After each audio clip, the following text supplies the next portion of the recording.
जय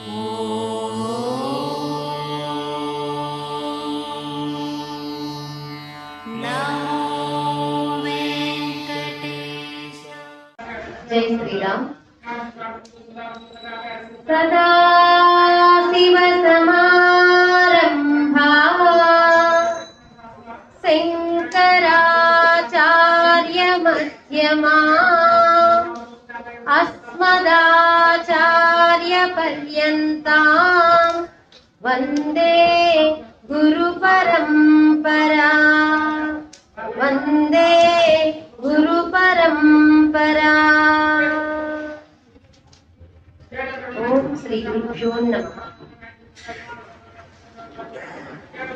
భారతీయులకి ఆత్మ బంధువులకి మనస్ఫూర్తిగా హృదయపూర్వక అభినందనలు నమస్కారాలు తెలియజేసుకుంటూ భగవంతుడు నాకు ప్రసాదించిన భగవద్గీత జ్ఞానాన్ని భక్తుల హృదయాల్లో పదిలపరచడం మన యొక్క కర్తవ్యం అని భగవద్గీతలో 18వ అధ్యాయంలో మోక్ష సన్యాస యోగంలో 64వ శ్లోకంలో చెప్తున్నారు. శ్రీ భగవానువాచ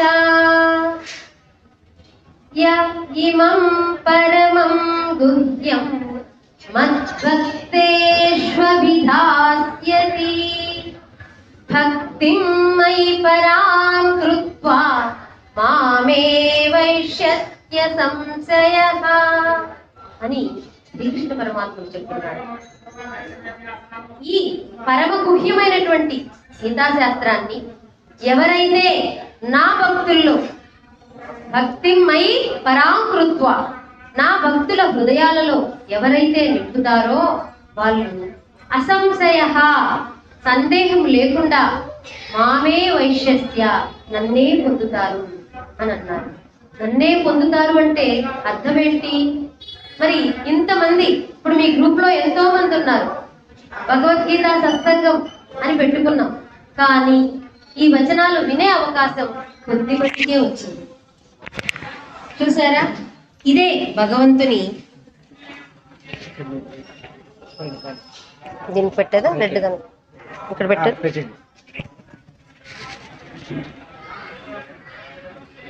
కృప మన కర్మాను ఫలితం.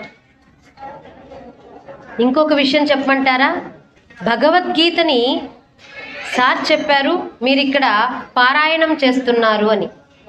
కొన్ని అధ్యాయాలు పారాయణం చేస్తూ మళ్ళీ కొన్ని అధ్యాయాలు పారాయణం చేస్తూ 5 శ్లోకాలని పఠనం చేస్తున్నారు. బాగానే ఉంది. ఇంకొక విషయం ఏంటంటే 18వ అధ్యాయంలో ఇంకో శ్లోకంలో పరమాత్ముడు ఏం చెప్పున్నాడు తెలుసా? అశ్రద్ధదానా అనసూయశ్చ శృణుయాదపి యో నరః సోపి ముక్తః శుభాన్ లోకాన్ ప్రాప్నుయాత్ పుణ్యకర్మణాం. చూసారా, ఎవరైతే శ్రద్ధదానా శ్రద్ధతో, శ్రద్ధ అంటే ఏంటి? శ్రద్ధ అంటే ఇంట్రెస్ట్ అని మనం అనుకుంటాం.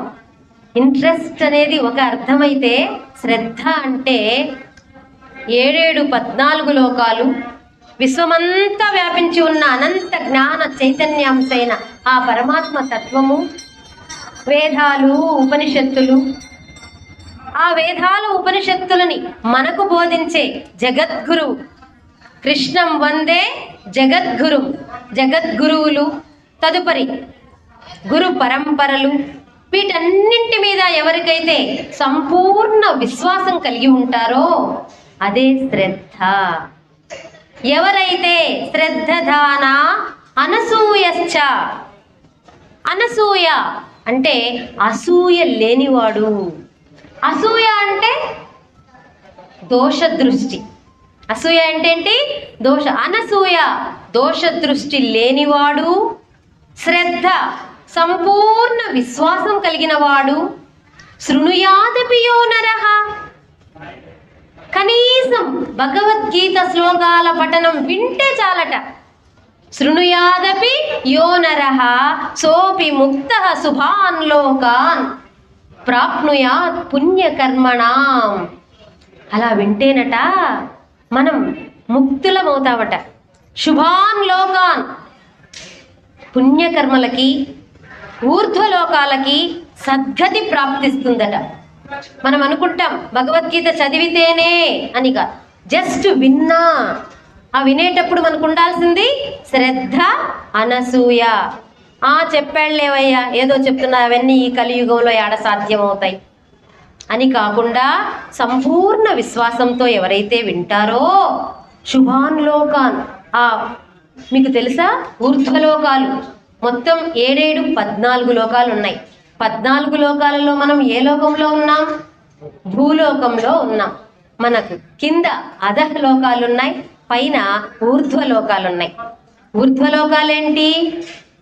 భూలోకం, బుభ్రులోకం, మహలోకం, తపలోకం, జనలోకం, స్వర్గలోకం, పరంధామం. అధఃలోకాలు కూడా ఉన్నాయి. అతల, వితల, సుతల, రసాతల, తలాతల, మహాతల, పాతాల.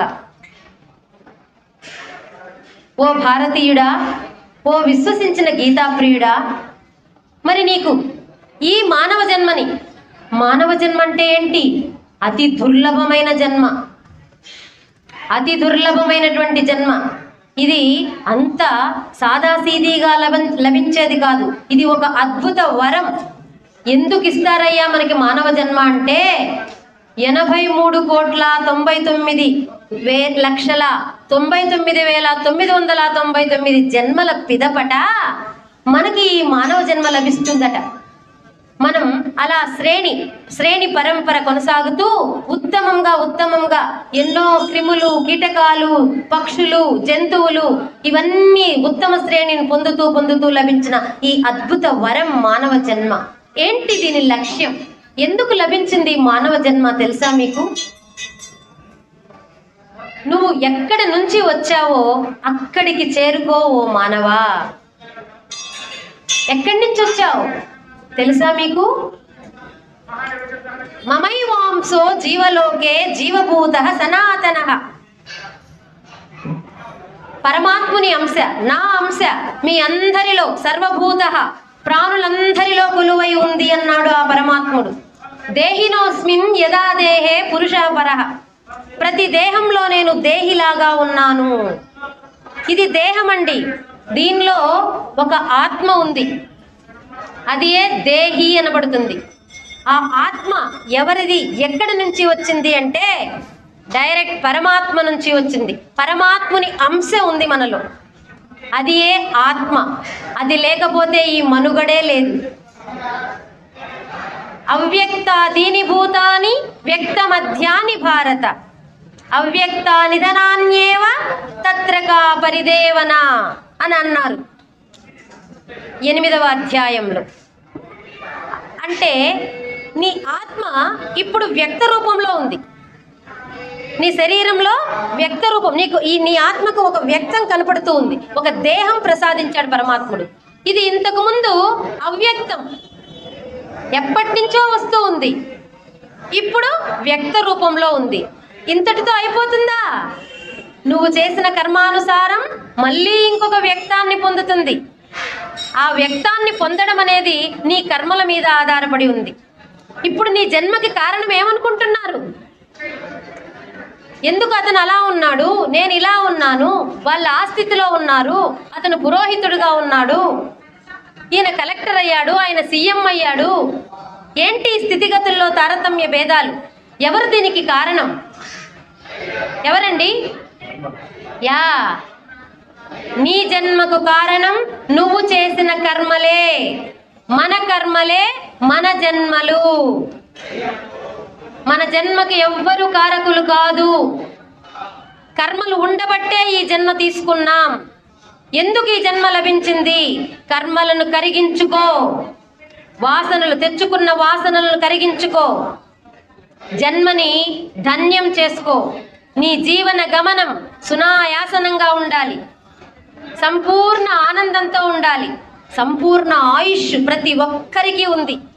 చేతులారా చేతులారా అజ్ఞానంతో ఆత్మజ్ఞానాన్ని విస్మరించి ఆత్మజ్ఞానాన్ని బోధించే భగవద్గీతని అటకెక్కించి ప్రాపంచిక సుఖాలలో పడి కొట్టుమిట్టాడుతూ దేహ సుఖాల కోసం పరితపిస్తూ మనకున్న సంపూర్ణ ఆయుష్ని అల్పాయుష్ చేసుకుంటున్నాం.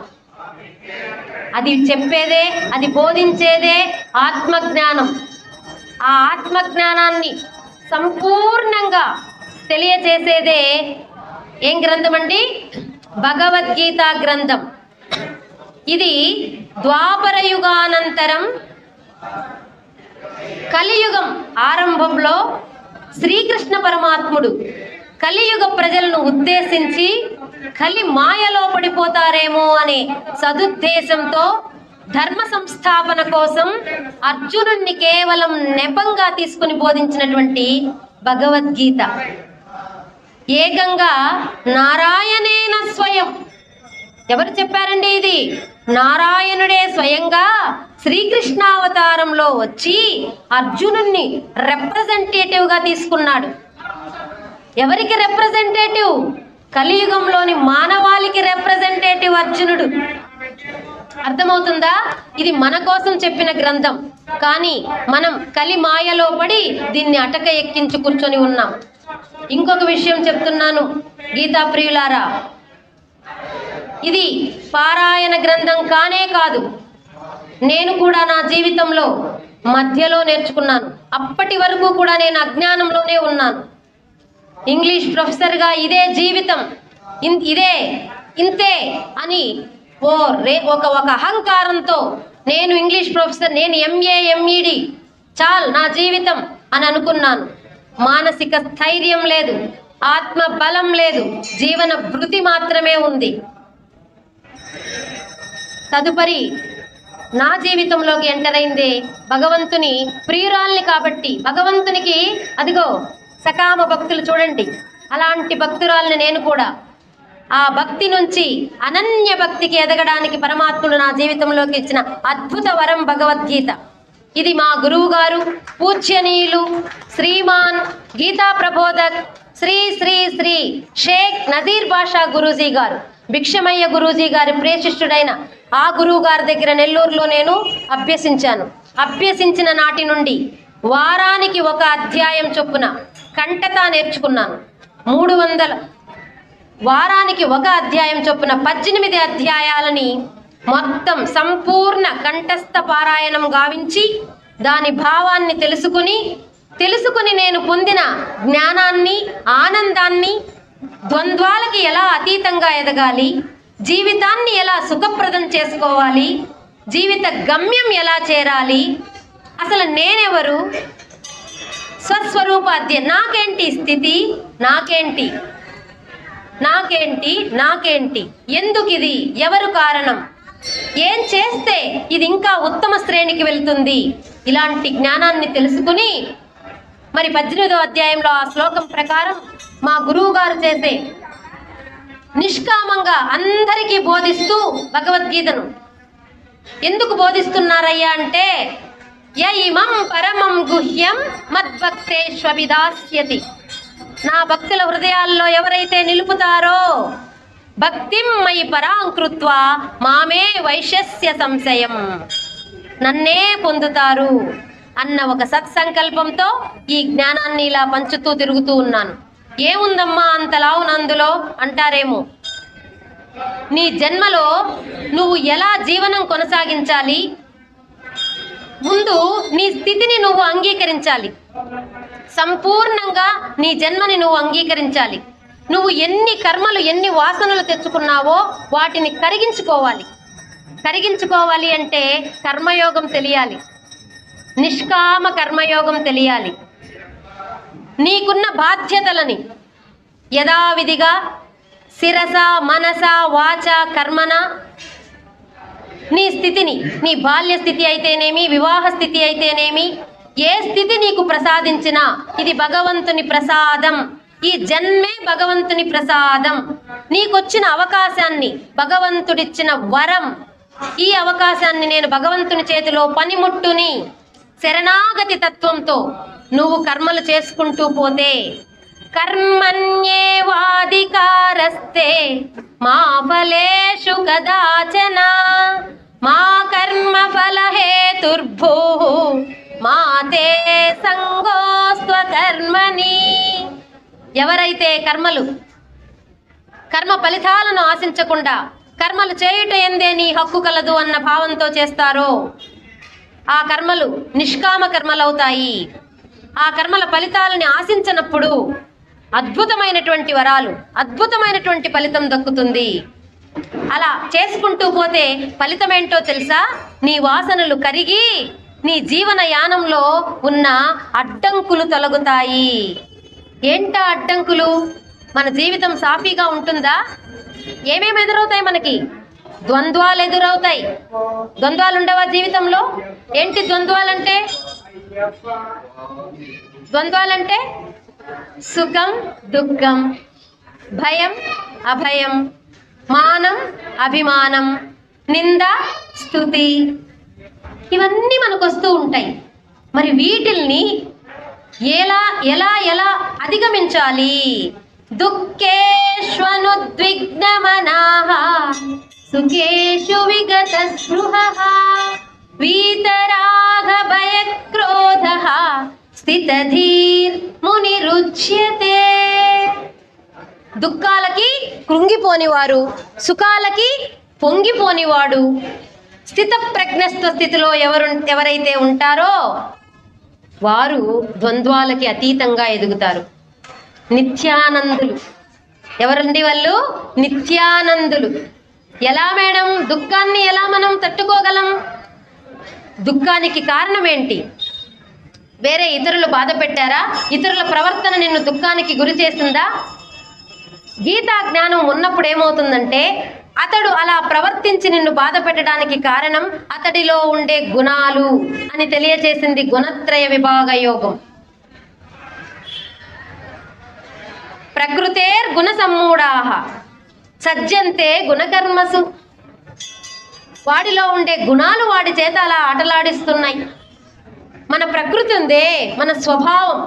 ఒక్కొక్కరు ఒక్కొక్క స్వభావంతో పుడతారు. ప్రతి ఒక్కరిలో 3 గుణాలు ఉంటాయి. ఏంటా 3 గుణాలు? Very good. సత్వ రజ స్తమో గుణాలు 3 ఉంటాయి. తమో గుణం అంటే సోమరితనం, అలసత్వం, వాయిదా వేసే మనస్తత్వం, అశుచి, అశుభ్రత, నిద్ర, మోహం, ఇవి. రజోగుణం అంటే మరి తమో గుణస్థులు సమాజానికి ఉపయోగపడతారా? జీవితాన్ని ఉద్ధరించుకుంటారా? రజోగుణం. రజోగుణం అంటే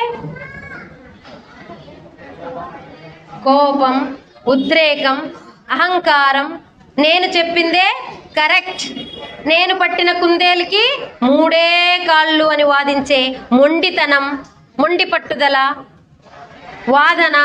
వాదులాట, ఇది. మరి ఇలాంటి గుణాలు ఉన్నాయా ఎవరికైనా? ఖచ్చితంగా ఉంటాయి. తమో గుణం ఉందా ఎవరికైనా? వస్తుంటుంది, అప్పుడప్పుడు వద్దనుకున్నా వస్తుంటుంది రజోగుణం. మరి రజోగుణస్తుల సమాజానికి కానీ జీవిత ఉద్ధరణకు ఉపయోగపడతారా? మరి ఇంకొక గుణం సత్వగుణం. సత్వగుణం అంటే ప్రేమ, ఆప్యాయత, ఓర్పు, సహనం, కమిట్మెంట్, చెప్పిన దానికి కట్టుబడి ఉండడం, హానెస్టీ, నిజాయితీగా ఉండడం, రెస్పాన్సిబిలిటీ, బాధ్యతగా ఉండడం.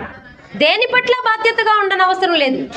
మన జీవితం పట్ల మనం బాధ్యతగా వ్యవహరించాలి. బాధ్యతలను విస్మరించకూడదు. నీ స్వధర్మాన్ని గౌరవించాలి. నీ స్వకర్మను నువ్వు భగవదర్పణం గావిస్తూ చేసుకెళ్ళాలి.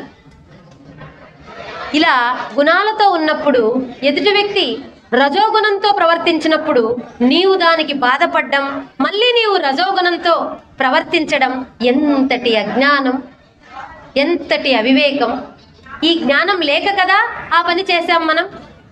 టిట్ ఫర్ టాట్ అని, పంచికి పంచని, దెబ్బకు దెబ్బ అని, వాడు మూర్ఖుడై వాడు వెధవై అలా మాట్లాడితే, అలా నిన్ను నొప్పిస్తే, నొప్పించడం వల్ల వాడికి ఉద్రేకం వచ్చింది, వాడిలో బ్లడ్ ప్రెషర్ వచ్చింది, వాడికి ఒక వాసన యాడ్ అయింది, పాపం యాడ్ అయింది. వాడు తప్పు చేస్తే నువ్వు కూడా తప్పు చేస్తావా? ఒక్కసారి ప్రశ్నించుకోండి. ఇంక వాడికి నీకు ఏంటి తేడా? ఏంటి? వాడు నువ్వా అంటే నేను కూడా నువ్వేనా అని అంటే ఇంక తేడా ఏంటి? ఒక చిరునవ్వు నవ్వు. ఓరి మూర్ఖుడా, ఎందుకురా ఉద్రేకంతో అలా మాట్లాడుతున్నావు? నీలో రజోగుణం నిన్ను అదో పాలు చేస్తుంది. ఇంకోటి తెలుసా, ఆ ఆవేశం పెరిగినప్పుడు మనలో శ్వాస పెరుగుతుందండోయ్. శ్వాసల సంఖ్య పెరుగుతుంది కోపం వచ్చినప్పుడు, గమనించుకోండి. ఆ శ్వాసల సంఖ్య పెరిగిందంటే మన లైఫ్ టైం తగ్గుతుంది. శ్వాసల సంఖ్య మీదే మన లైఫ్ టైం ఆధారపడి ఉంది, ఆయుష్. కోపం తెచ్చుకుని శ్వాసల సంఖ్యను పెంచుకుని మన జీవితాన్ని మనమే తగ్గించుకోవడం ఎంతటి అవివేకం, ఎంతటి అజ్ఞానం. యత ప్రవృత్తిర్భూతానాం ఏన సర్వమిదం తతం స్వకర్మణా తమభ్యర్చ సిద్ధిం విందతి మానవః. చూసారా, నీ ప్రవృత్తికి తగ్గట్లు, నీ స్వభావానికి తగ్గట్లు బ్రాహ్మణుడు పురోహిత్యం చేయాలి, క్షత్రియుడు రాజ్యపాలన చేయాలి, శూద్రుడు సపరిచర్యలు అంటే మిగిలిన కార్యక్రమాలన్నీ చేయాలి, వైశ్యులు వ్యాపారం చేయాలి. అలా మన కర్మలని మన అంత దూరం కూడా పడలేదు. భర్తగా నీ బాధ్యత ఏంటి? బిడ్డగా నీ బాధ్యత ఏంటి? విద్యార్థిగా నీ బాధ్యత ఏంటి? ఒక యువకుడిగా నీ బాధ్యత ఏంటి? భార్యగా నీ బాధ్యత ఏంటి? ఒక కోడలిగా నీ బాధ్యత ఏంటి? ఇవే స్వకర్మలు, నీ ప్రవృత్తి. నాకేమో మంచాన పడ్డ అత్త ఉంది, ఇంకొక ఆవిడకేమో చలాకీగా ఉండే అత్త ఉంది.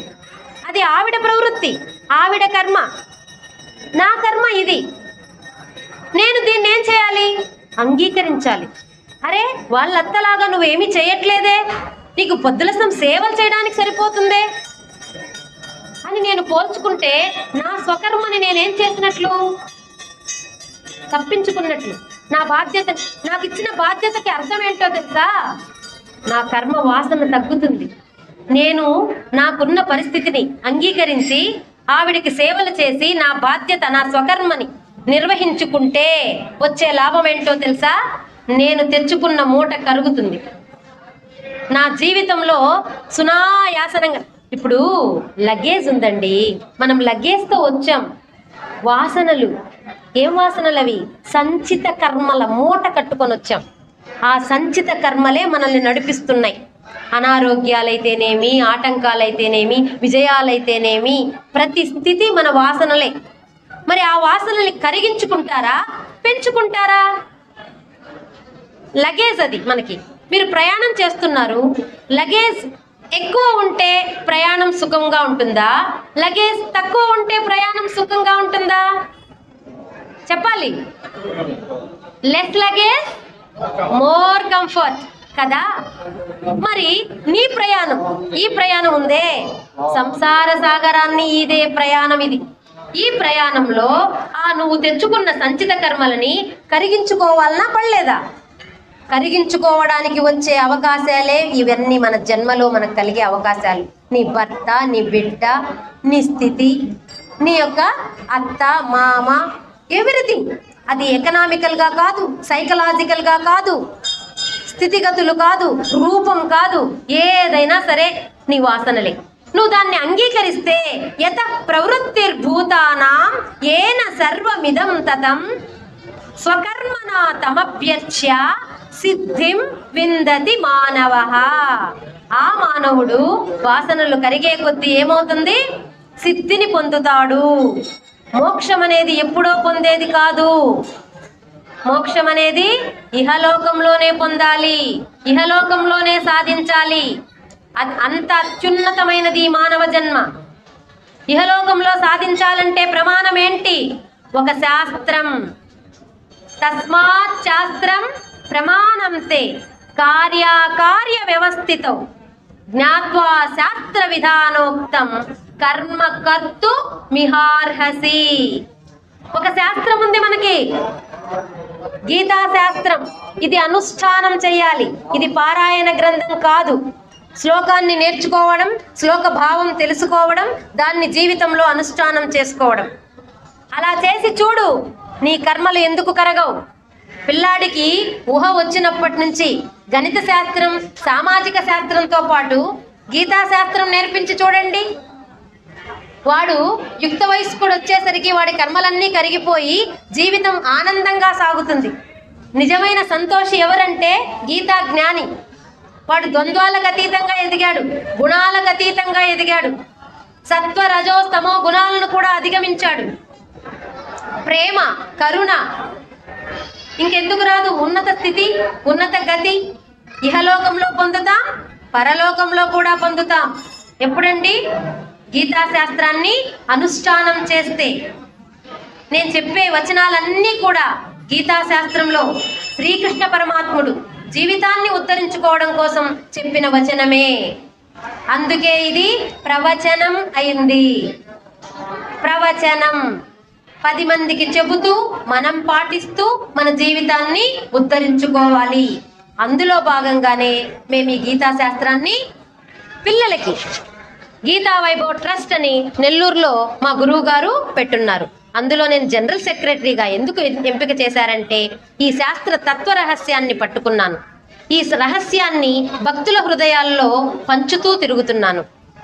మరి ఎస్పెషల్లీ డిసెంబర్, ఇది మార్గశిర మాసం అండి. తెలుసా మీకు? మార్గశిరం గురించి 10వ అధ్యాయం విభూతి యోగంలో శ్రీకృష్ణ పరమాత్ముడు ఏం చెప్పున్నాడో తెలుసా? ఆయన విభూతి మాసానాం మార్గశీర్షోహం ఋతూనాం కుసుమాకరః. మాసాలలో నేను మార్గశీర్షాన్ని అని చెప్పారు. పరమాత్ముడే కొలువైన ఈ మాసంలో పరమాత్ముడే చెప్పిన ఆ వచనాలని వినడం, చెప్పడం ఎంతటి మహద్భాగ్యం. అది కూడా ఒక పవిత్ర స్థలంలో, శ్రీ శ్రీ శ్రీ రాజరాజేశ్వరి అమ్మవారి దేవస్థానంలో ఆమె కరుణా కటాక్షాలతో శ్రీ శ్రీ శ్రీ బిట్రా పట్టాభిరామయ్య గురువు గారు స్టార్ట్ చేసిన గీతా సత్సంగ పరంపరలో నాకు ఈ సదవకాశం కలిగినందుకు, ఇంతమంది భక్తుల్లో ఇంతటి గీతా తత్వ రహస్యాన్ని ఇక్కడ కూర్చున్న వారి హృదయాల్లో పడ్డం, మీరెంత ధన్యులో, నేనెంత ధన్యులో. సగర్వంగా చెబుతున్నాను. తత్వం రహస్యం తెలుసు కాబట్టి సగర్వంగా చెబుతున్నాను. సకామ భక్తులు, నిష్కామ భక్తులు. భక్తి యోగంలో అర్జునుడు అడుగుతాడు, ఏవం సతతయుక్తాయే భక్తాస్త్వాం పర్యుపాసతే ఏ చాప్యక్షరమవ్యక్తం తేషాం కే యోగ విత్తమాహ. అయ్యా పరమాత్మ, విభూతి యోగంలో చెప్పావయ్యా నీ విభూతులన్నీ కూడా. అన్నింటిలో నేనున్నాను, అన్నింటిలో శ్రేష్టమైన వాటిల్లో నేనున్నానని చెప్పావు. అక్షరాణాం అకారోస్మి, గాయత్రి ఛందసామహం, మాసానాం మార్గశీర్షోహం, ఇలా అన్నింటిలో ఉన్నానని చెప్పావు. మరి కలియుగంలో 2 రకాల భక్తులున్నారు, సకామ భక్తులు, నిష్కామ భక్తులు. అంటే కోరికల కోసం, కోరికలను తీర్చుకోవడం కోసం. సగుణోపాసన, నిర్గుణోపాసన. సగుణోపాసన అంటే ఏంటి? సాకార రూపంలో ఉండే దేవీ దేవతలని పూజలు, వ్రతాలు, నోములు, మాలధారణలు, అభిషేకాలు, ఉత్సవాలు, వీటి పేరిట ప్రసన్నం చేసుకుని మన కోరికలను తీర్చుకుంటూ భగవంతుణ్ణి ప్రసన్నం చేయడమే సగుణోపాసన. మరి నిర్గుణోపాసన అంటే ఏంటి? ఈ సాకార రూపంలో ఉండే దేవీ దేవతలందరికీ పరమమైన పరమాత్మని ఆరాధించడం. శివుడు, బ్రహ్మ, విష్ణువు, అమ్మ రాజరాజేశ్వరి మాత, సాయిబాబా, పుట్టపర్తి సాయిబాబా, రాఘవేంద్ర స్వామి, వీరందరూ కలియుగ దైవాలు. వెంకటేశ్వర స్వామి. ఎక్కడి నుంచి వచ్చారు వీళ్ళు? యదా యదా హి ధర్మస్య గ్లానిర్భవతి భారత అభ్యుత్థానమధర్మస్య తదాత్మానం సృజామ్యహం. ఎప్పుడైతే ధర్మానికి గ్లాని ఏర్పడుతుందో, హాని ఏర్పడుతుందో, అప్పుడు నన్ను నేను సృజించుకుంటాను. ఎవరు చెప్పారు ఇది? శ్రీకృష్ణ పరమాత్ముడు. శ్రీకృష్ణ అవతారంలో ఉన్న పరమాత్ముడు చెప్పాడు. ఎలా ఎందుకు సృష్టించుకుంటాను? పరిత్రాణాయ సాధూనాం వినాశాయ చ దుష్కృతాం ధర్మ సంస్థాపనార్థాయ సంభవామి యుగే యుగే.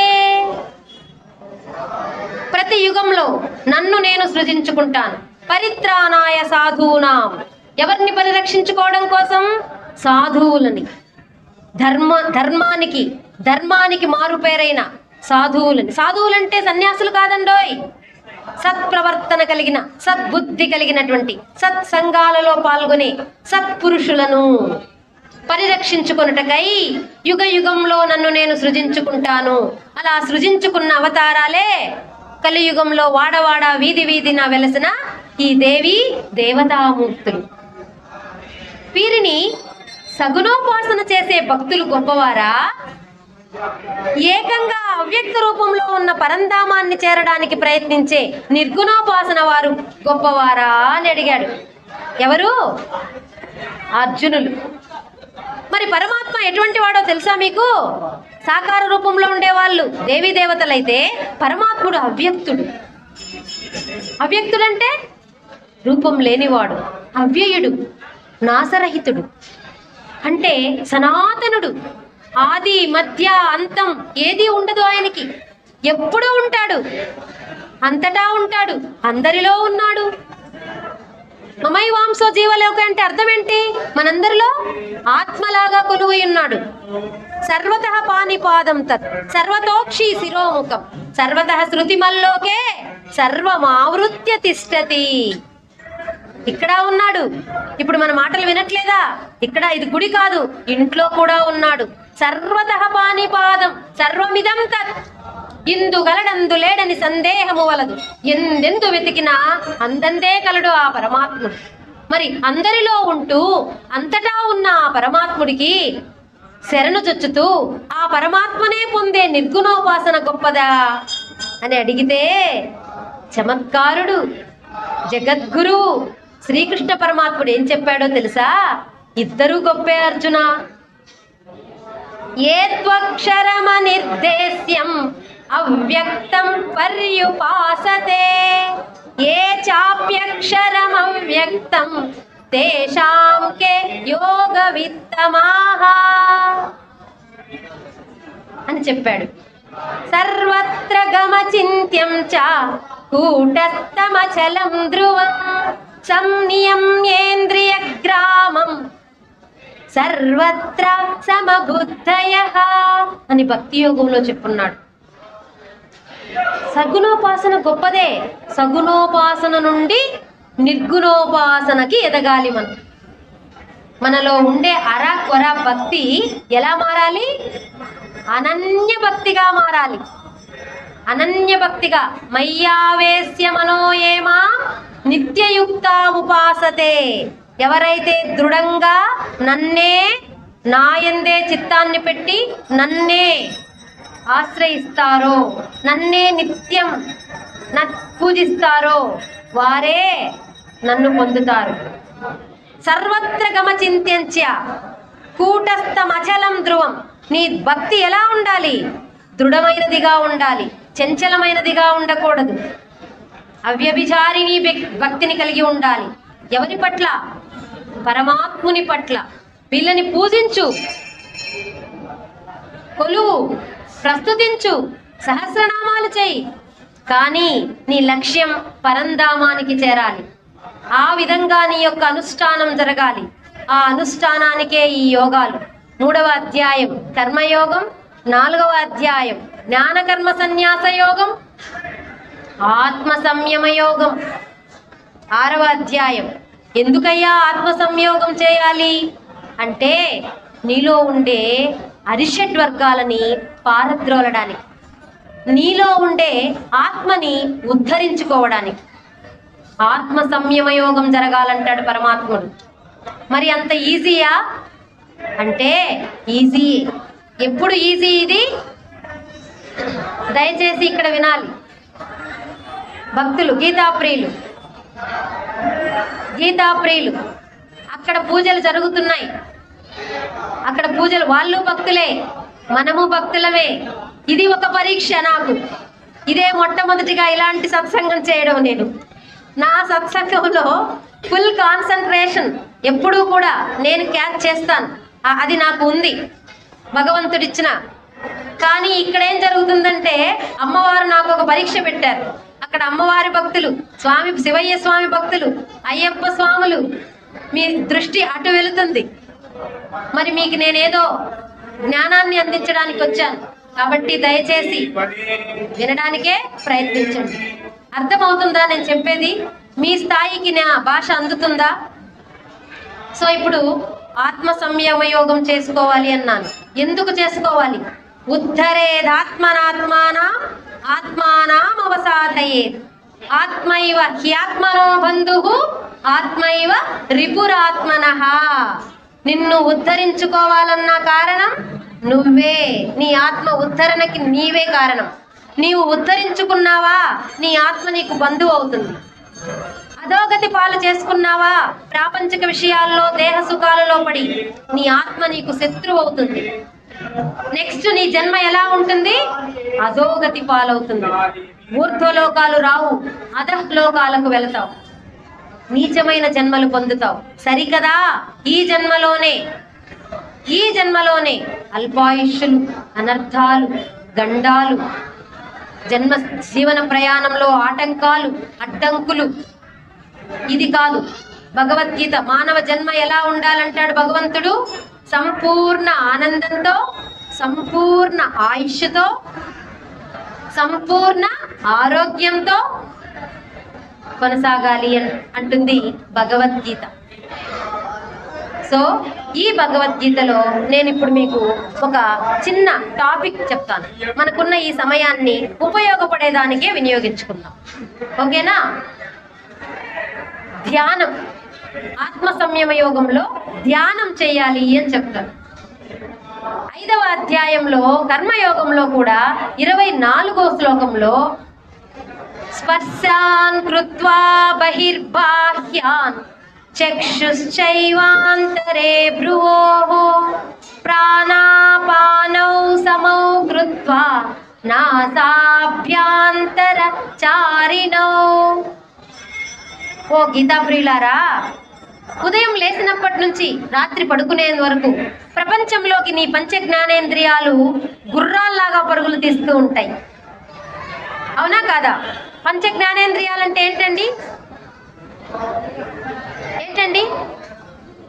మీకు జ్ఞానాన్ని సేకరించే పంచ జ్ఞానేంద్రియాలు ఏంటి? కళ్ళు, ముక్కు. కళ్ళు దృశ్యాల్ని పట్టుకొస్తాయి, ముక్కు వాసనల్ని పట్టుకొస్తుంది, నాలుక రుచుల్ని గ్రహిస్తుంది, చెవులు శబ్దాలను గ్రహిస్తాయి, చర్మం స్పర్శను గ్రహిస్తుంది. ఈ పంచ జ్ఞానేంద్రియాలు 24 గంటలు ప్రపంచంలోకి తొంగి చూసి సమాచారాన్ని తీసుకొచ్చి ఎక్కడికి చేరవేస్తాయి? మనసుకు చేరవేస్తాయి. ఆ మనసు మీ మాట వింటుందా? మనసు నిశ్చలంగా ఉంటుందా? మనసు అంటే ఏంటి? ఎలా ఉంటుంది మనసు? మనసుకి రూపం లేదు. మనసు అంటే ఆలోచనల పుట్ట, కోరికల కట్ట. అవునా కాదా?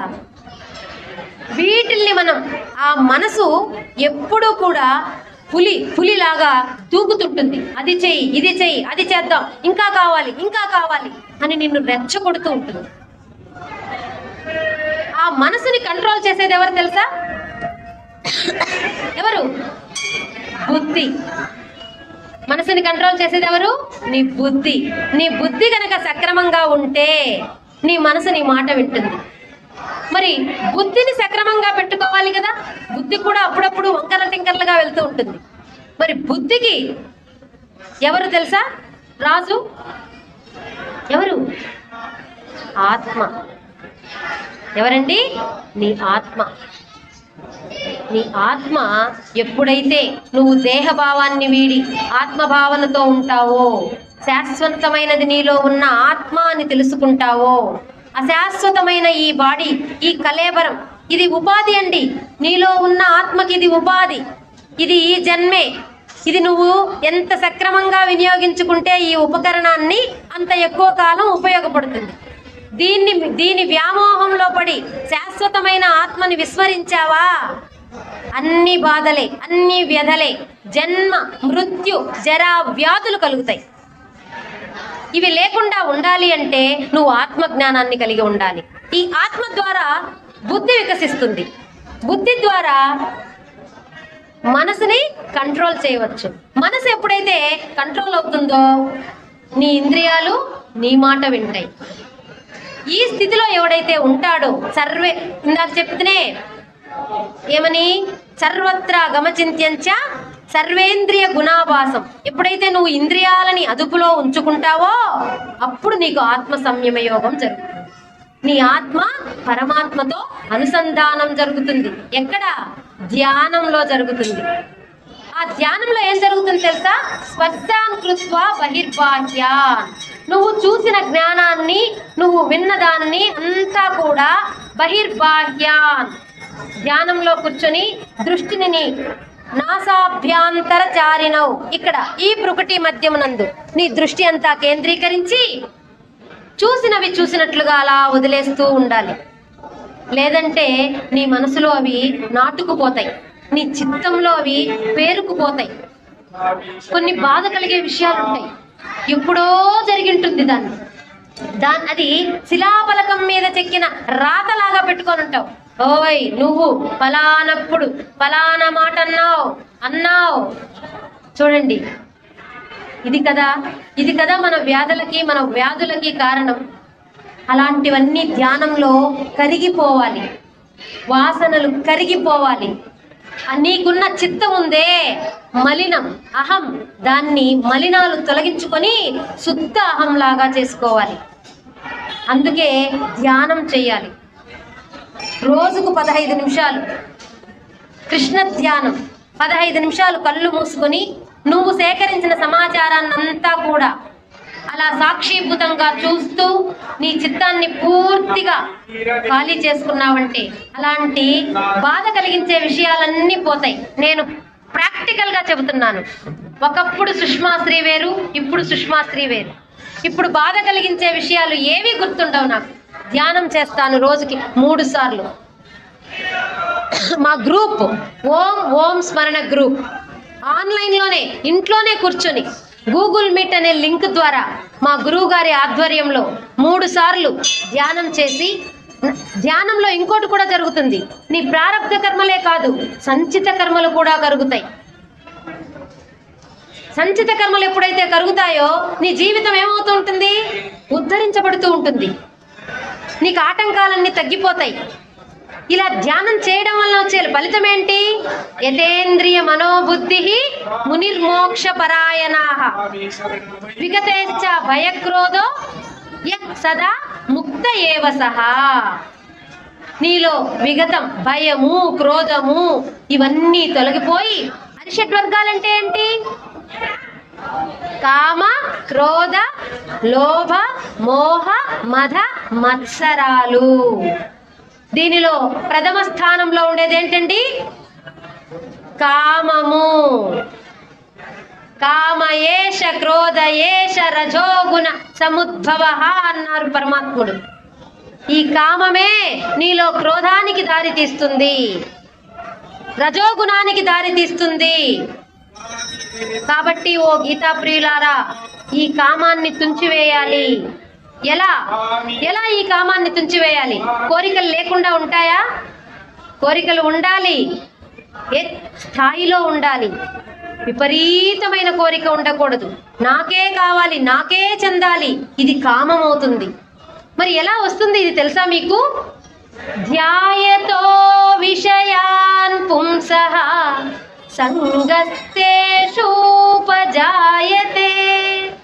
సంగాత్ సంజాయతే కామః కామాత్ క్రోధో విజాయతే అని పరమాత్ముడు చెప్పున్నాడు. ధ్యాయతో విషయాన్ పుంసః. ఎప్పుడైతే నీ ధ్యాస విషయాల పట్ల ఎక్కువగా ఉంటుందో, విషయాలంటే ఏంటి? ప్రాపంచిక విషయాలు.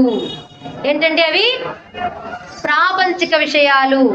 డబ్బు సంచులు, కీర్తి ప్రతిష్టలు, పదవులు, శృంగారాలు, సుఖాలు అన్నీ అశాశ్వతమైన దేహానికి సంబంధించినవే.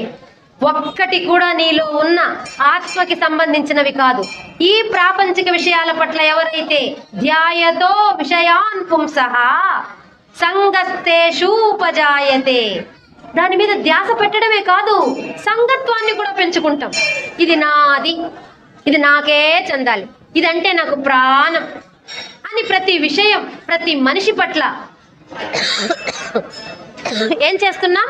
సంగత్వాన్ని పెంచుకుంటున్నాం. ఈ సంగత్వం వల్ల ఏమవుతుంది? విషయాన్ పుంసః సంగస్తేషూపజాయతే సంగాత్ సంజాయతే కామః. ఎప్పుడైతే సంగత్వం ఉందో నీలో కోరిక పుడుతుంది, కామం వస్తుంది. ఇది నాకు కావాలి, ఎందుకంటే దీని మీద నాకు సంబంధం పెట్టేసుకున్నావు. సంగత్వం నాది, నాకే చెందాలి. ఈ సంగత్వం నీలో కామానికి దారి తీసింది. కామాత్ క్రోధో విజాయతే. కామం ఏం చేస్తుంది నీలో? క్రోధం. అది చెందిందా? సరాసరి వినిపిస్తుందా అండి? ఒక్కరో సౌండ్ పెంచచ్చుగా, అక్కడ పెరిగిపోయింది సౌండ్. మేడం వాళ్ళు బాగా వింటున్నారు కానీ వినపడట్లేదు.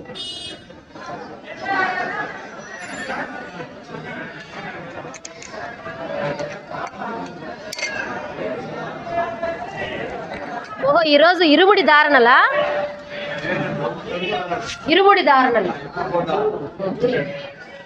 ఓకే, ఒక మంచి పుణ్యకార్యం, ఇక్కడ ఒక మంచి సత్కార్యం, సత్సంగం, రెండు కోఇన్సిడెన్స్ అయిపోతున్నాయి. ఇది ఒక మన ఏకాగ్రతకు ఒక పరీక్ష అనుకోండి.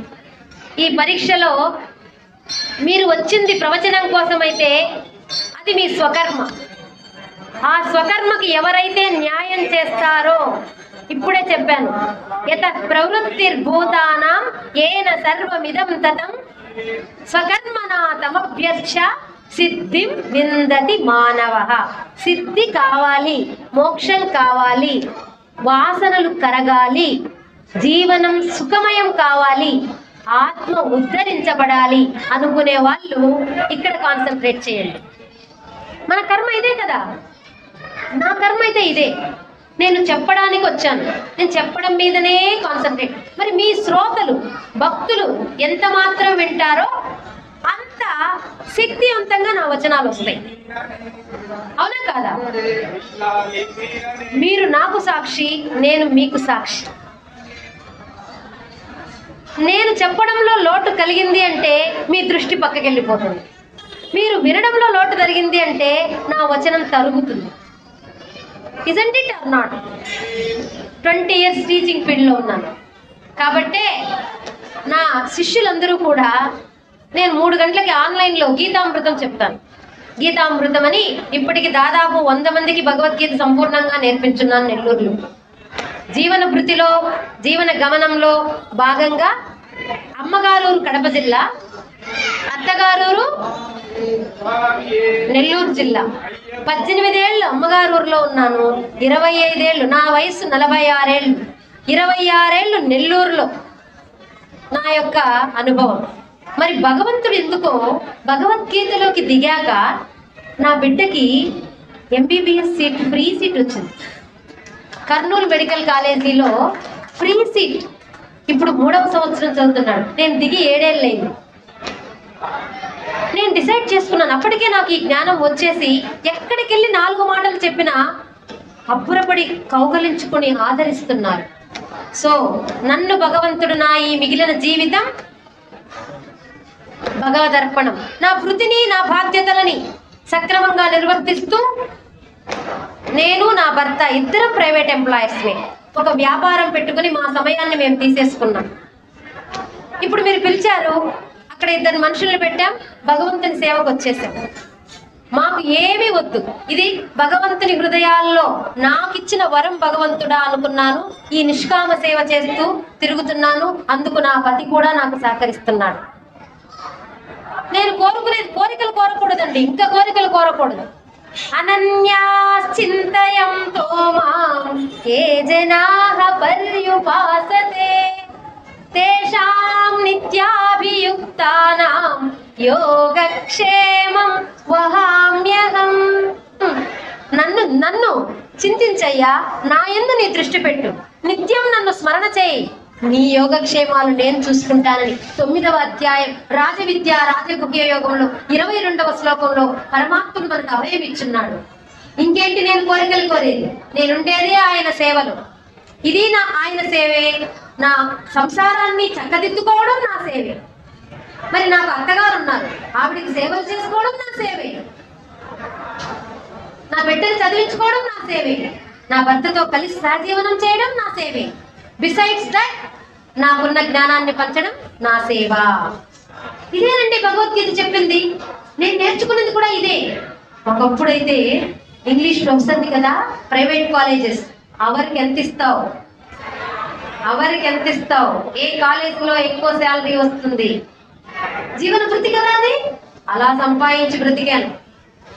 బిడ్డకి ఎప్పుడైతే సీట్ వచ్చి భగవద్గీత జ్ఞానం అంటిందో బాగానే ఉన్నాం, కానీ కష్టపడాలిగా, బ్రతకాలి, కష్టం చేయాలిగా. అందుకు రిమైనింగ్ జీవితం ఇలా నిశ్చయం చేసుకునేటట్లు చేసింది ఈ భగవద్గీత జ్ఞానం. మా ఇంటిళ్ళ పాదికి అందింది. మా జీవితం ఇప్పుడు you believe it or not, మీరు నాకేమివ్వరు నేను నిజం అబద్ధం చెప్తే. శారీరకంగా దృఢంగా ఉంది, ఒక్క అనారోగ్యం నా దరిదాపుల్లోకి రాదు. నేను భగవద్గీతలకు ఎంటర్ అయ్యేటప్పుడు నాది బిజీ షెడ్యూల్ లైఫ్. థైరాయిడ్ బార్డర్లో ఉంది, ఆందోళన, ఉదయం లేస్తే క్యారల్లో పెట్టి పరుగులు తీసేది. షుగర్ బార్డర్లో ఉంది. ఇప్పుడు అన్నీ నార్మల్. మానసికంగా చెప్తారా, అప్పుడు నేను నా భర్త ఇద్దరు ప్రైవేట్ ఎంప్లాయీస్ కదా, చిన్న చిన్న పనులు ఇవి చేసేటప్పుడు నువ్వా నేనా, నువ్వెంతంటే నేనెంత, నేను సంపాదిస్తున్నా నువ్వు సంపాదిస్తున్నావు. 2 రోజులు ముచ్చట్లు, 2 రోజులు కచ్చట్లు, అక్కడే ఉన్నాడు. ఇప్పుడు ఎలా ఉన్నాను తెలుసా, నువ్వు నేను, నీకు నువ్వు, నాకు నేను, నీకు నేను, నాకు నువ్వు, ఒకరికొకరం నువ్వు నేను అనే స్థితికి, ఆ మానసిక స్థితికి ఎదిగింది. అంతటి మరి ఇది విద్యార్థులకి, ఇప్పటి పిల్లలకి నేర్పిస్తే, ఇప్పుడు పెళ్లి చేసుకుంటున్నారు, నెలకే నాకు వాడు వద్దమ్మా, నేను వాడితో కమిట్ అవ్వలేకపోతున్నాను, వాడితో ఇంవైప్ కాలేకపోతున్నాను, నా క్వాలిటీస్ వాడికి నచ్చట్లేదు, ఐ హేట్ హిమ్ అంటున్నారు. ఐ లవ్ హిమ్ అంటారు, 2 నెలల తర్వాత ఐ హేట్ హిమ్ అంటున్నారు. ఇంకా కొద్దిమంది పిల్లలు వాళ్ళు అనుకున్నది ఏదైనా కాకపోతే సూసైడ్ అటెంప్ట్ చేస్తున్నారు. జీవితం ఎంత గొప్పది, ఎంత విలువైనది, ఎంత సార్థకం చేసుకోవాలి. నీ స్థితిని నువ్వు గౌరవిస్తేనే ఈ జన్మ ధన్యం, మళ్ళీ ఉత్తమ జన్మ లభిస్తుంది అని చెప్పే భగవద్గీత గ్రంథాన్ని అటకెక్కించడం ఏంటి, భారతదేశం అధోగతి పాలు కావడం ఏంటి. అందుకే మా గీతా వైభవ్ ట్రస్ట్ ఇన్ నెల్లూరు ఇందులోని ముఖ్యాంశాలని పాఠ్యాంశాలుగా చేర్చాలి అని ప్రతి మార్గశిర మాసం శుద్ధ ఏకాదశి నాడు డిసెంబర్ 11 ఈ మాసంలోని గీతా జయంతి తెలుసా మీకు? గీతా జయంతి నాడు దాదాపు 8 ఏళ్ల నుంచి కూడా ప్రతి స్కూల్లో విద్యార్థులకి 1 నెల ఇందులో ఉండే ముఖ్యమైన శ్లోకాలు గీతా చాలీసాగా బుక్స్ ప్రింట్ చేసి విద్యార్థులకి బోధిస్తున్నా. అందులో భాగంగా నేను లాస్ట్ ఇయర్ కోరుమామిళ్ళకి వచ్చాను. నెల్లూరులో హిమాలయ స్కూల్లో చెప్పేదాన్ని. కోరుమామిళ్ళలో శ్రీ వెంకటేశ్వర విద్యాలయంలో దాదాపు 1000 మంది పిల్లలకి నెల రోజులు 40 శ్లోకాలు నేర్పిస్తున్నా. లాస్ట్ ఇయర్ నేర్పించినందుకు ఫలితం ఏంటి తెలుసా? తల్లిదండ్రులు మేనేజ్మెంట్ దగ్గరకు వచ్చి ఎవరో ఒక ఆవిడ ఉదయాన్నే 8 వచ్చి చెప్తుందట, మా పిల్లాడు ఉదయం లేచి నా కాళ్ళకు దండం పెడుతున్నాడు, అది కావాలి ఇది కావాలని మారాన్ చేయట్లేదు, లాస్ట్ టైం 2nd క్లాస్ వచ్చి ఇప్పుడు 1st క్లాస్ వస్తున్నాడు, నిద్ర లేచి చేతులు చూసి నమస్కరిస్తున్నాడు, కోపపడట్లేదు, మా పిల్లాడిలో ఎంత మార్పు వచ్చింది అని చెప్తున్నారట. కాబట్టి ఇది ప్రభుత్వం దృష్టికి తీసుకెళ్ళాలి అని మేము అనుకుంటున్నాం. మరి మన వయసు వాళ్ళకి ఎలా ఉపయోగపడుతుంది తెలుసా? మన జీవితంలో ఉన్నాయిగా అసంతృప్తులు, అసహనాలు, ద్వంద్వాలు, కోరికలు తీరకపోవడం, వీటన్నింటినీ సమత్వ స్థితిలో, సమత్వం యోగ ఉచ్యతే, స్థిత ప్రజ్ఞస్వ స్థితి. ఏంటి స్థిత ప్రజ్ఞస్వ స్థితి అంటే? ద్వంద్వాలకి అతీతంగా ఎదగడం, గుణాలకి అతీతంగా ఎదగడం, ప్రతి విషయాన్ని యాక్సెప్ట్ చేయడం. మీకు తెలుసా యోగా శాస్త్రంలో యాక్సెప్టెన్స్ ఆఫ్ మొమెంట్ అని అంటారు. ప్రతి క్షణాన్ని నువ్వు అంగీకరించాలి. ప్రతి క్షణం అనివార్యం. ఎప్పుడైతే నువ్వు క్షణాన్ని, జరిగిన దాన్ని అంగీకరిస్తావో ఇంకెక్కడిది బాధ? చెప్పండి, మీరు చెప్పండి. అంగీకరించకపోకపోతే కదా నీకు అసంతృప్తి. అంగీకరించాలి. కారణం ఎవరైనా కావచ్చు, నీ వాసనలో ఒక భాగం అది. అంగీకరించి చూడు. నీ అపజయాన్ని నువ్వు ఒప్పుకొని చూడు. ఎంతటి సద్గతియో. అపజయానికి కారణం ఏంటో తెలుసుకుంటావు, సరిదిద్దుకుంటావు, వీలైనంత త్వరగా విజయాన్ని సాధిస్తావు, వీలైనంత త్వరగా గమ్యాన్ని చేరుతావు. అపజయాన్ని, ఆ దుస్థితిని అంగీకరించకుండా ఇతరుల మీద నిందలు వేస్తూ తప్పించుకుంటూ తిరిగావో అది పెనుభూతమవుతుంది. ఏమవుతుంది? అది పెనుభూతమవుతుంది. ఈసారి అపజయం కాదు కదా, అధోగతి పాలవుతావు. సంతుష్ట సతతం యోగి యథాత్మా దృఢ నిశ్చయః మయ్యర్పిత మనోబుద్ధిః మామే వైశ్యస్య సంశయం. ఎవరైతే ఇలా సంతుష్ట స్థితిలో ఉంటాడో అతడు యోగి. యోగి అంటే ఏంటి? యోగి అంటే సకలం సర్వతోముఖాభివృద్ధి కలిగిన వ్యక్తి. సమత్వ భావన, సంతుష్ట స్థితి, ప్రేమతత్వం నీలో ఎప్పుడైతే ఉంటాయో నువ్వు ఒక యోగివి, ఒక సర్వతోముఖాభివృద్ధి చెందిన ఒక పురుషోత్తముడివి. ఎవరండి? పురుషోత్తముడివి. అలా లేదో అసమానత్వం, అసంతుష్టం, రోగి. ఏమంటారండి? రోగి. అదే కదా రోగం. మనలో బాధే కదా మనల్ని వ్యాధులకి గురి చేస్తుంది, మనలో అసంతృప్తే కదా మనకు వ్యాధుల్ని గురి చేస్తుంది. అవే శారీరక రోగాలు. Kidney effects, diabetes, BP, blood pressure ఎందుకు వస్తున్నాయి? నీలో సమతుల్యత లేదు, బ్యాలెన్స్డ్ స్థితి లేదు, నువ్వేది అనుష్ఠానం చేయట్లేదు. నీ దేహాన్నైతే పూర్తిగా పోషిస్తున్నావు 3 పూట్ల, వీలైతే 4 పూట్ల స్నాక్స్. ఇప్పుడు కొత్తగా వచ్చాయి. పాతకాలంలో 3 పూట్ల, ఇప్పుడు మళ్ళీ స్నాక్స్. 4 పూట్ల 5 పూట్ల దేహాన్ని పోషిస్తున్నావే. మరి ఆ దేహంలో కొలువై ఉండే దేహిని ఏ రోజైనా పట్టించుకున్నావా? దేహి లేకపోతే నీకు దేహం ఎక్కడిది? ఆ దేహే పరమాత్మని అంశ ఆత్మ. అదే నీ ప్రజ్ఞ, అదే నీ ఎరుక, అదే నీ చైతన్యం. మరి దాన్ని పట్టించుకున్నావా? చెప్పండి. దేహానికి ధాన్యం ఎంత అవసరమో బాగా వినండి.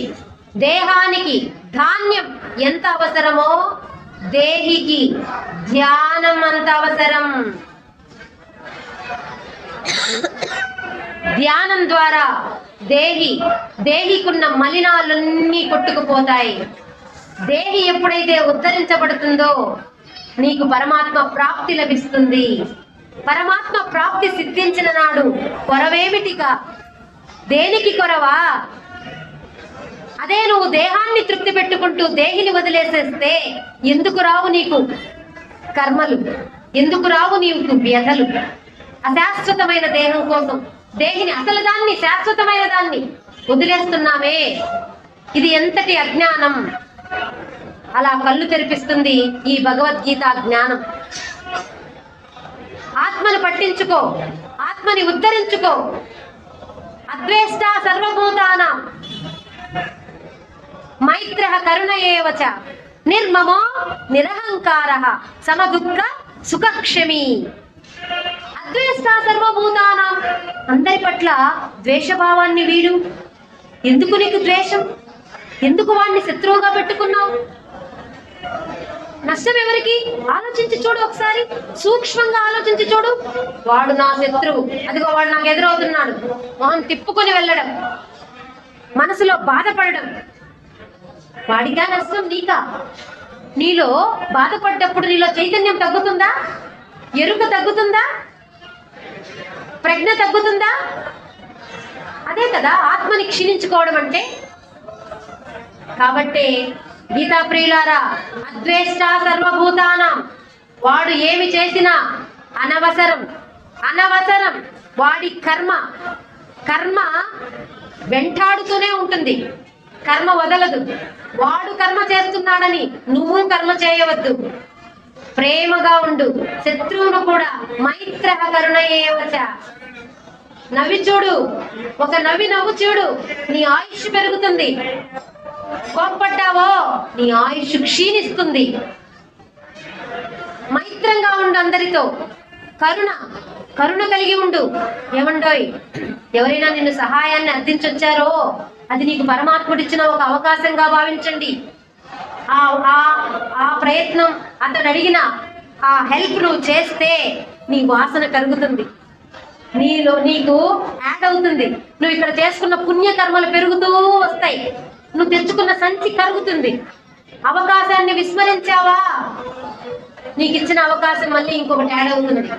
దానం చేయమని వచ్చాడండి, వీలైనంత వరకు చేసి నమస్కరించు. అదే సకాలే యద్దానం అపాత్రేయ చ ధీయతే. అపాత్రదానం చేయొద్దు, పాత్రదానం చేయాలి. ఎవరైనా వచ్చి యాచిస్తున్నారు అంటే అది నీకు ఒక అవకాశం. అది ధన రూపమా, సహాయ రూపమా, మాటనా, ఇంకోట, అది చేస్తే నీ కర్మ కరుగుతుంది, నీ పుణ్యకర్మల లిస్టు పెరుగుతుంది. తద్వారా చనిపోయిన తర్వాత కాదు నువ్వు మోక్షానికి పోయేది, ఈ జీవితంలోనే ఆటంకాలు తగ్గుతాయి, జీవనయానంలో వచ్చే అడ్డంకులు తొలగిపోతాయి, జర్నీ సుగమం అవుతుంది. నేనే ఎగ్జాంపుల్. 7 ఏళ్ల నుంచి నా జీవితం ఆర్థికంగా, శారీరకంగా, మానసికంగా పుష్కలంగా ఉంది. నిత్యం గీతానుష్ఠానం. కోపం వచ్చిందా వెంటనే ఇది గుర్తొస్తుంది నాకు. నన్ను ఎవరైనా బాధ పెట్టారా ఇది గుర్తొస్తుంది. నాకు కోపం రావట్లేదు, నా ఆరోగ్యం పెరుగుతుంది, ఆయుష్ పెరుగుతుంది, ఆనందం, ఆర్థికంగా యోగక్షేమం మహామ్యహం. ఏంటండి ఐశ్వర్యం అంటే? ఏంటి ఐశ్వర్యం అంటే? సకాలంలో కోరింది లభించడం, దాన్ని అనుభవించగలగడం ఐశ్వర్యం. ఎంతుంటే ఏమి లాభం చూస్తూ కూర్చోవడానికి, అనుభవించడం లేని స్థితి ఎందుకండి? ఏ స్థితిలో అయినా మనకి సకాలంలో కావలసిన సమయంలో కావలసింది రావడం, కావలసింది అనుభవించగలగడం. అది మరిచిపోయి నాకు, నా బిడ్డల బిడ్డలకి నాకు కావాలి అని ప్రాపంచిక విషయాల్లో పడి చేతులారా నీ విలువైన జీవితాన్ని టెన్షన్స్కి వెళ్ళి, ఆందోళనకు వెళ్ళి, ఇంకా తృప్తి లేదు. ఒక బిల్డింగేనా, ఇది చిన్నోడికి, ఆ బిల్డింగ్ అయిపోయి వాడి మనవడికి. ఏంటండి ఈ పరుగులు? ఎందుకండి ఈ పరుగులు? వాడిని సక్రమంగా పెంచి చూడండి, ప్రశాంతంగా ఉండి నీలాంటి 100 బిల్డింగ్స్ కొంటాడు వాడు. నువ్వేనా హీరో?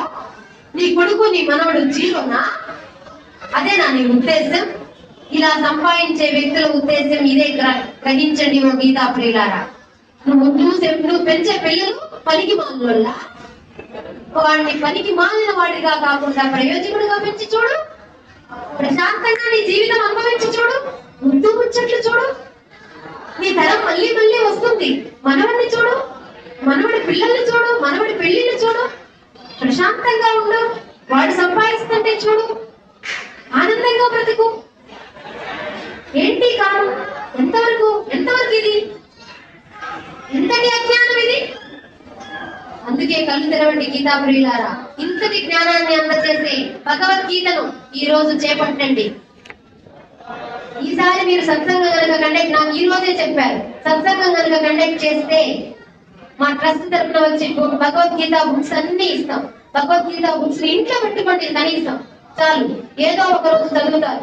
ఏదో మీలో ఆసక్తి ఉండబట్టే గురువులు మీకు కలుస్తూ ఉంటారు, ఇలాంటి జ్ఞానాన్ని బోధిస్తూ ఉంటారు. నాకు కూడా అంతే, ఎప్పుడో చదువుదాంలే అనుకున్నా, కాదు, నాలో ఉండే భక్తికి మెచ్చి ఇప్పుడే చదువమ్మా అని ఇచ్చాడు. ఇచ్చిన దాన్ని సద్వినియోగం చేసుకుంటున్నానని మరొక్కసారి రాజరాజేశ్వరి సన్నిధిలో సగర్వంగా చెప్తున్నాను. నేను ఇంతటి జ్ఞానం, ఏదైనా నేను చెప్పిన విషయాల్లో ఏదైనా పనికి రాని విషయం ఒకటి ఉంటే చెప్పండి. పోనీ పనులకు ఉపయోగపడే విషయమా? ఎవరికి ఉపయోగపడేది? నిన్ను నువ్వు, నన్ను నేను. ఉద్ధరేదాత్మనాత్మాన ఆత్మానామవసాదయ. అయితే గీతా ప్రియులారా, నన్ను కొద్దిమంది భయపెట్టారు తెలుసా?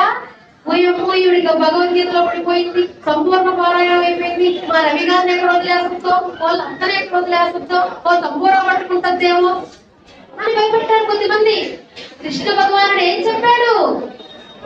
నలుగురిలో ఉంటూ, నలుగురితో ఉంటూ, ప్రేమగా ఉంటూ, అన్నింటినీ యాక్సెప్ట్ చేస్తూ ఆత్మ జ్ఞానాన్ని పొందు అని. మీకు ఒక చిన్న మంచు కనుక చెప్పేదా?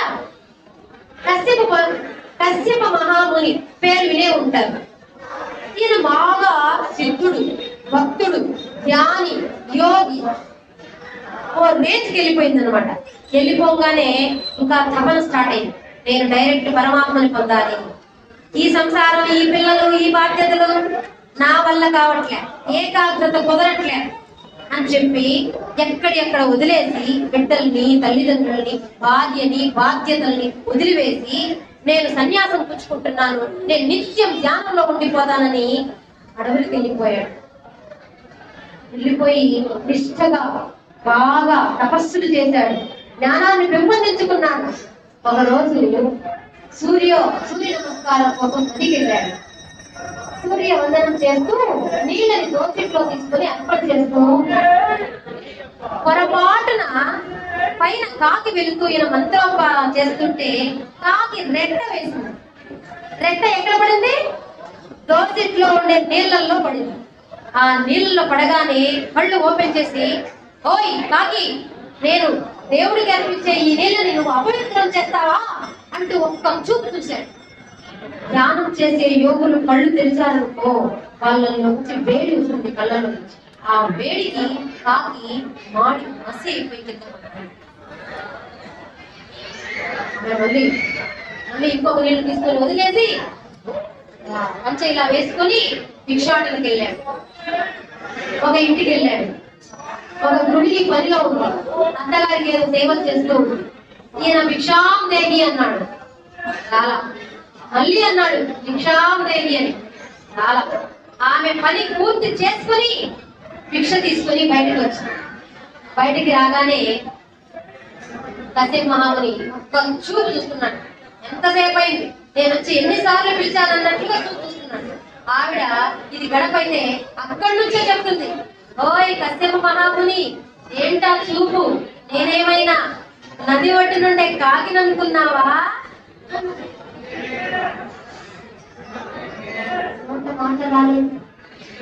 హరి హరే హరి హరి. ఎక్కడో ఇంట్లో పనులు చేసుకునే గృహిణి నదిలో జరిగిన విషయం ఎలా పసిగట్టగలిగింది అంటే నాకు తెలియట్లేదే ఎక్కడేం జరుగుతుందో, ఈవిడికి ఎలా వచ్చింది జ్ఞానం అని ఆశ్చర్యపోయి ఆవిడ పాదాలు వెలిగిపోయాడు. అమ్మా తల్లి, ఎవరు తల్లి నువ్వు? ఇంతటి జ్ఞానం, ఇంతటి సిద్ధి నీకు ఎలా లభించింది తల్లి?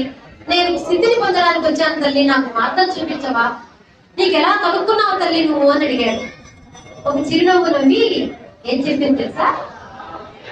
అదే మన ఊర్లో ధర్మవ్యాధుడు ఉన్నాడు, ధర్మవ్యాధుడి దగ్గరికి వెళ్ళి ఆయన నేర్పిస్తాడు అన్నాడు.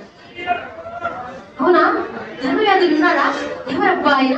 నేను అతని దగ్గరికి వెళ్ళి మీరు నేర్చుకున్న జ్ఞానాన్ని, సిద్ధిని పొందాలి అని ఆగ మేఘాల మీద ప్రతి ఒక్కరిని ఎంక్వైరీ చేస్తున్నాడు. హలో, ధర్మవ్యాధుడి గురించి చూస్తే ధర్మవ్యాధుడు ఎక్కడున్నాడు తెలుసా? మాంసం కొట్టుకుంటున్నాడు. మాంసం కొట్టి కవర్లు వేసి అమ్ముతున్నాడు. ఈ నా ధర్మవ్యాధుడు ఇతని దగ్గర నేను ఆత్మజ్ఞానం నేర్చుకోవాలా అని. ఏమయ్యా మీ పేరు ధర్మవ్యాధి? అవునండి నేనే.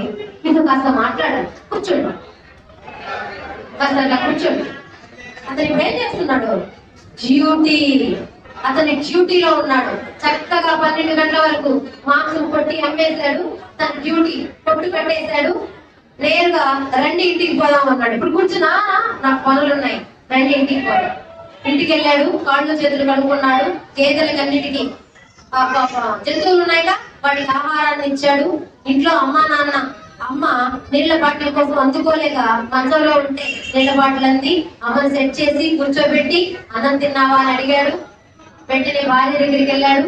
పిల్లలు భోజనాలు అయ్యాయా అని పరామర్శించాడు. భోజనం పెట్టమన్నాడు. భోజనం తిని భార్య స్థితిని కడుక్కొని అప్పుడు పోయి కూర్చున్నాడు. ఇలా ఈయన అన్ని చేసుకుంటూ వస్తుంటే ఎవరు చూసుకున్నారు? ఎవరు చూసుకున్నారు? ఇంకా ఆయనకి ఏమైనా సమాధానం చెప్పాలా? ఏంటండి అర్థం? ఎవరైతే బాధ్యతలను వదిలిపెట్టకుండా, నువ్వు ఎంత సన్యాసి కావచ్చు, ఎంత గీత పట్టుకోవచ్చు, ఇంకోటి కావచ్చు, బాధ్యతలని నలుగురితో ఉంటూ బాధ్యతలను పూర్తి చేసుకునే వారే సిద్ధులు. మరి మన ముని ఏం చేశాడు? అన్నింటినీ ఉపదేశించాడు. ఎలా వస్తుంది సిద్ధి? వెంటనే తెలుసుకుని చొక్క దెబ్బలేసుకుని ధర్మవ్యాధుడి కాళ్ళకి నమస్కరించి వెళ్ళి తన బాధ్యతలను చేసుకుంటూ ఒకనొక రోజు శక్తిని సాధించాడు. అది భగవద్గీత. శ్రేయాన్ స్వధర్మో విగుణః పరధర్మ స్వనుష్ఠిత స్వధర్మే నిధనం శ్రేయః పరధర్మో భయావహః. నీ స్వధర్మాన్ని నువ్వు శ్రేయస్కరమైనది కాకపోయినా, పరధర్మం శ్రేయస్కరమైనది నీకు బాగా అనుష్ఠానం చేయబడినది అయినా, నీవు స్వధర్మాన్ని గౌరవించు. నీ స్వధర్మాల్లోనే నీ బ్రతుకు కొనసాగించు. స్వధర్మంలో మరణం ఎదురైనా శ్రేష్టమే. పరధర్మం కోసం పాపులాడావో భయావహం, అది నిన్ను అధోగతి పాలు చేస్తుంది. కాబట్టి ఎవరి వృత్తిని వారు గౌరవించాలి, ఎవరి స్థితిని వారు గౌరవించాలి. ఎవరు బాధ్యతల నుంచి తప్పించుకోకూడదు. కొద్దిమందికి చిన్న వయసులోనే బాధ్యతలు వస్తాయి. కొద్దిమందికి బాగలేని పిల్లలు పుడతారు. అది నీ కర్మే. నీ వాసనలు కరగడానికి నీ కడుపున పుట్టిన బిడ్డ.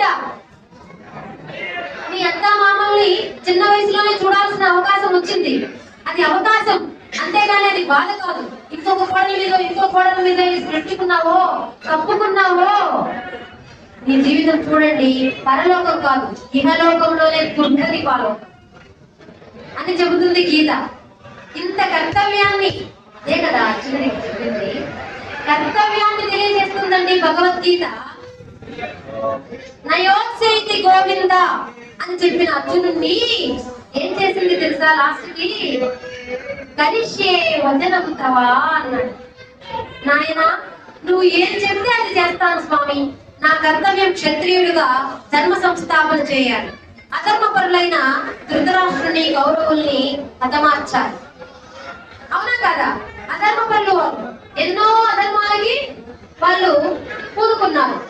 కాబట్టి ధర్మ సంస్థాపన చేయాల్సిన యుద్ధం చేయకుండా నయోత్సేతి గోవింద అన్నాడు.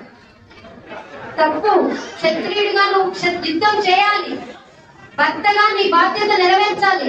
తండ్రిగా నీ బాధ్యత సంపూర్ణంగా నెరవేర్చాలి అని ఒకరికి తెలిస్తే వాడి స్తోమత ఎంతో అంతమంది పిల్లలే కంటాడు. అవునా కదా? ఇష్ట ప్రకారం కానీ వాళ్ళని ఎట్టికి వదిలేస్తూ ఇది పెద్ద దుష్కర్మ. ఎన్ని సూక్తులు, ఎన్ని నిత్య ఇది మరణ మృగం కాదు. మై డియర్ గీతా ప్రియులారా, దయచేసి ఎవ్వరు మీకు చేతులు జోడించి అడుగుతున్నాను. కలియుగంలో మరణించిన శవాల దగ్గర రికార్డ్ పెడుతున్నారు. జాతస్య హి ధ్రువం, మీ కడప జిల్లాలో ఉందో లేదో, నెల్లూరు జిల్లాలో ఉంది. జాతస్య హి ధ్రువో మృత్యుః ధ్రువం జన్మ మృతస్య చ తస్మాద పరిహార్యేతే నత్వం శోచితుమర్హసి. అజ్ఞానంతో దీని అర్థాన్ని అపార్థం చేసుకున్నారు. అదేదో మన కంటతను తుడుస్తుంది అని దాన్ని అక్కడ పెట్టి, ఈ మృత్యువు సహజము, మరణించిన వారికి జననం తప్పదు, జనించడానికి మరణం తప్పదు, శోకించకు ఓ మానవా. అయ్యో కర్మ, ప్రతికుండంగానే మరణాన్ని ఎదుర్కోరా, మరణ భయం లేకుండా చేసుకోరా, జీవనాన్ని ఇలా కొనసాగించురా, జన్మ మృత్యు జరా వ్యాధుల నుంచి బయటపడి శ్రేష్ఠుడిగా జీవితాన్ని కొనసాగించరా అని చెప్పిన జీవన గీతిక లాంటి గ్రంథాన్ని మరణ మృదంగం చేయడం ఎంతటి అవివేకం, ఎంతటి దౌర్బల్యం. అది ఒక మహాపాపం. అలా కర్మకు ఎవరైనా పూనుకుంటే, మీరు అక్కడ ఉంటే గీతా ప్రియులుగా దయచేసి దాన్ని ఆపండి. మరణించిన వాడు ఏం వింటాడండి? దాని అర్థం ఏంటంటే, నువ్వు బ్రతికి ఉండగానే జీవన్ముక్తిని పొందు అని. జాతస్య హి ధ్రువో మృత్యు, మరణం తస్యం తథ్యం. ఎందుకు? ఇది శరీరం, నీ ఆత్మ శరీరంలో ఉంది. ఈ శరీరం శాశ్వతంగా ఉంటుందా? ఇది అశాశ్వతం. ఇది కాలక్రమేణా తగ్గుతూ ఉంటుంది. శాశ్వతమైనది ఉంటుంది నీలో ఆత్మ. దాన్ని ఉద్ధరించుకో, దాన్ని ఉద్ధరించుకో. నీ మరణం శ్రేష్ఠత్వం పొందుతుంది.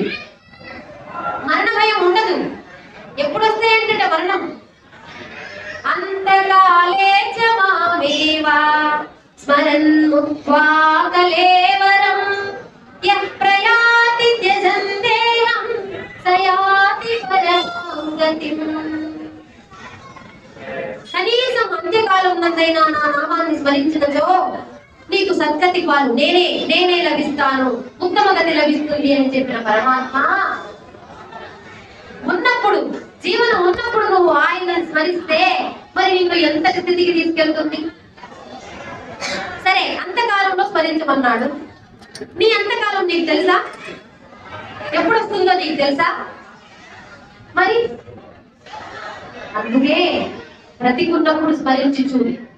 సర్వేషు కాలేషు మా మనుస్మరయుంచ మయ్యర్పిత మనోబుద్ధి మామే వైశ్యస్య సంశయం.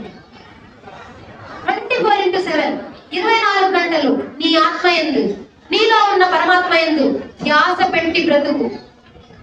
నన్ను స్మరణ చేయి. ఎవరు నేనంటే? పరమాత్మ. నీకు ఇష్టమైన ఒక నామం స్మరించుకో.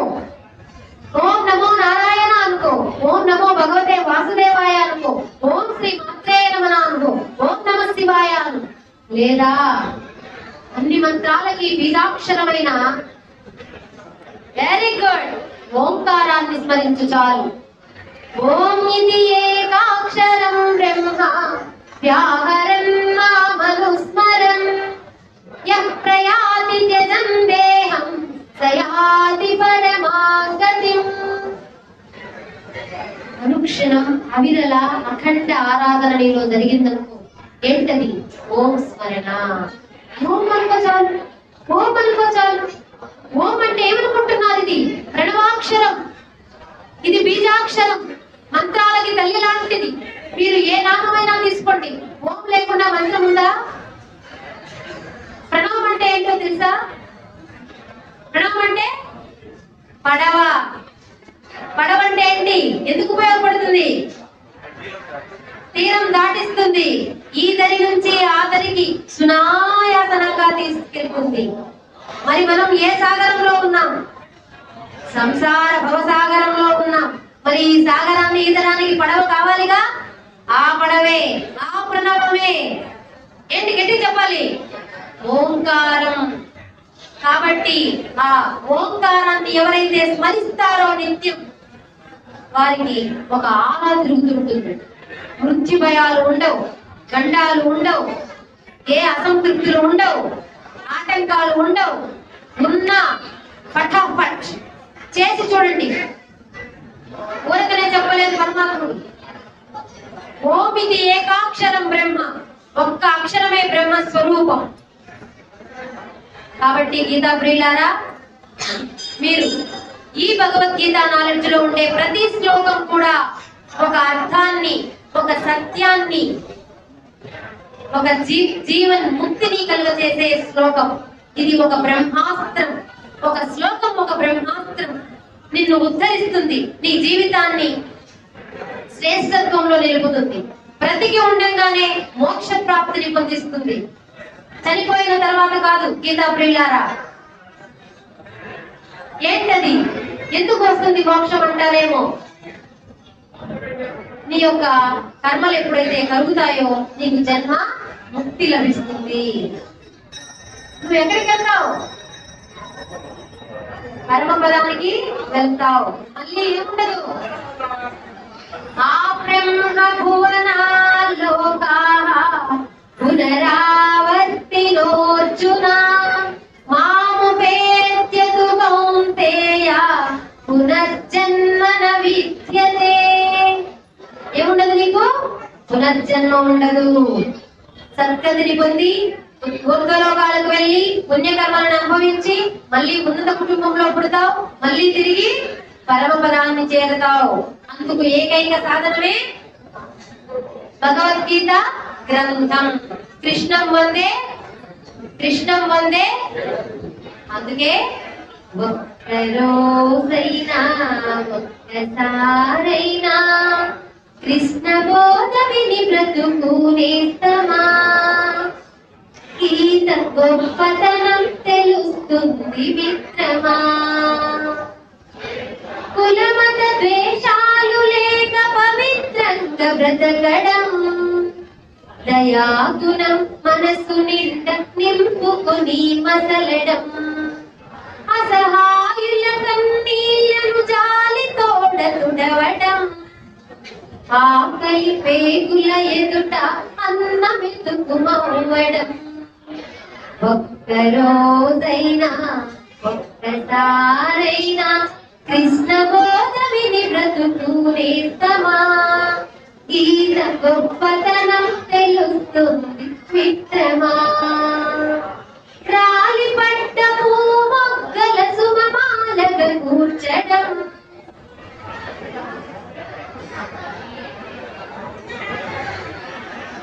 రాలి పడ్డము మొగ్గల సుమమాలగా కూర్చడం, ఆకలి పేగుల ఎదుట అన్నమెతుకు మవ్వడం.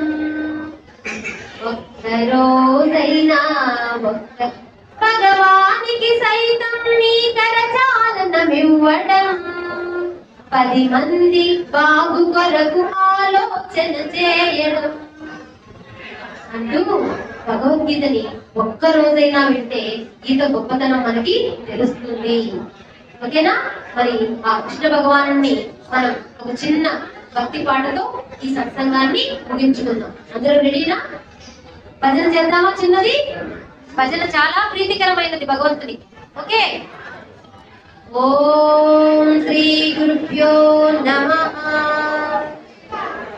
ఆనంద సాగరా మురళీధరా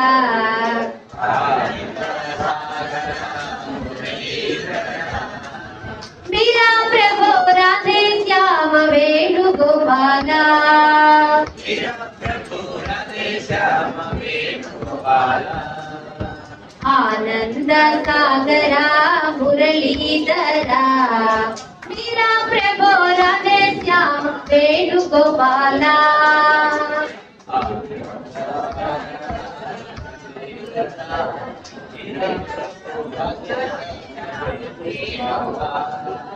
नंद यशोदा आनंद किशोरा,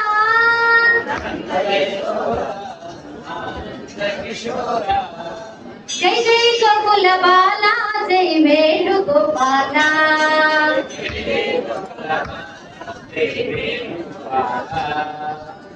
అందరం కలిసి ఆనంద సాగరా మురళీధరా, మీరా ప్రభు రాధే శ్యామ వేణుగోపాల, కౌసల్య సుప్రజా రామచంద్ర,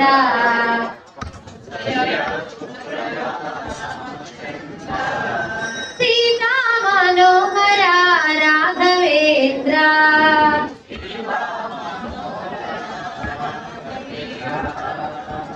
आनंद सागरा मुरलीधरा, मेरा प्रभु राधे श्याम वेणुगोपाला.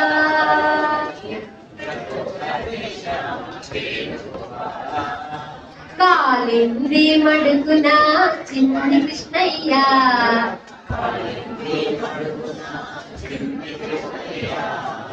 ఆటలాడుకున్నావా ముద్దుల కన్నయ్య,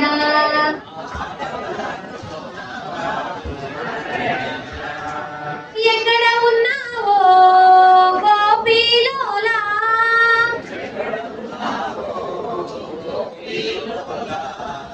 దిగి వచ్చి మమ్ముల కాపాడరావా,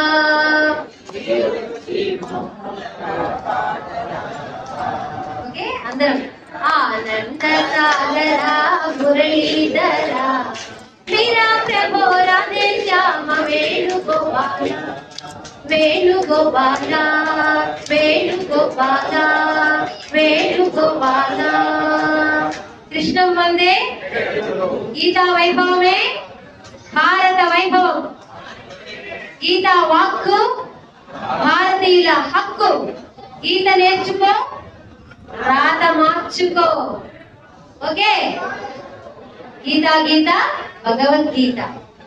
ఢిల్లీ నుంచి గల్లీ నుంచి ఢిల్లీ దాకా భగవద్గీత అనే నినాదంతో మేము ఈ విధంగా సంసంగాలు తెలియజేసుకుంటూ భగవద్గీతని ప్రచారం చేస్తున్నాం.